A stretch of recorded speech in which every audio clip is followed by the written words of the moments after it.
В республике введен особый противопожарный режим. Такое постановление подписано премьером Владимиром Сластениным. Жителям запрещается посещать леса, разводить костры, сжигать мусор, сухую траву и проводить какие-либо пожароопасные работы. Ограничения будут действовать до особого распоряжения правительства республики. Об этом мы подробнее поговорим с нашим гостем Русланом Оздоевым. Руслан Магомедович, ассаламу алейкум. Приветствую вас в нашей студии. В республике введен режим пожароопасный режим в связи с высокой пожароопасностью нашей республики. Какую информацию вы бы хотели довести до нашего населения, что можно делать, что нельзя делать? Да, действительно, у нас с сегодняшнего дня подписано распоряжение правительства Республики Ингушетия о постановлении особого противопожарного режима номер 414 от 18.07.24 года. Конечно же, в свою очередь, это распоряжение ограничивает именно меры в плане разжигания костров, в плане посещения, ограничивает именно леса, именно доступ техники, чтобы туда от искры не загорелось. Все это делается из-за того, что у нас повышенная пожароопасность. В Маговекском районе на сегодняшний день установлен 5-й класс пожарной опасности, поэтому это все ограничительные меры и устанавливаются. Ранее, до введения особого противопожарного режима, например, можно было приготовление пищи или также сжигание сухой травы, мусора при соблюдении требований пожарной безопасности. На территории тоже это отстроение 15-20 метров, это углубление в земле, если сжигается, либо это металлическая бочка с накрыванием крышкой.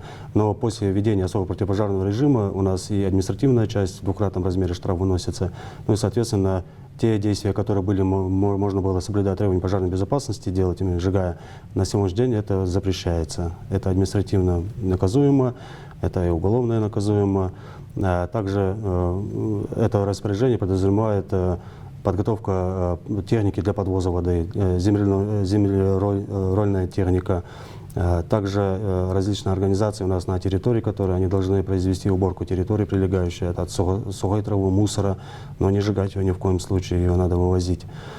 Также доведение до населения постановления особого противопожарного режима о запрете разведения костров, также ограничение посещения лесов. Именно, в основном это распоряжение именно ограничивает из-за пожароопасности.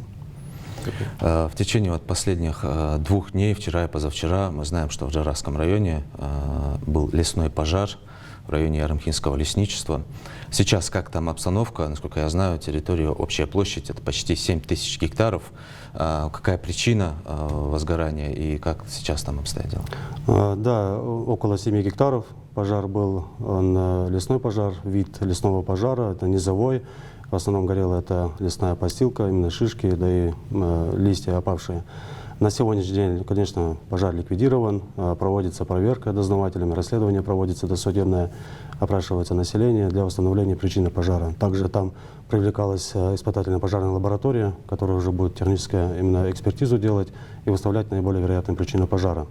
В случае, конечно же, если материальный ущерб и там будет причинен, и там, возможно, даже до уголовного дела, 261 уголовной статьи.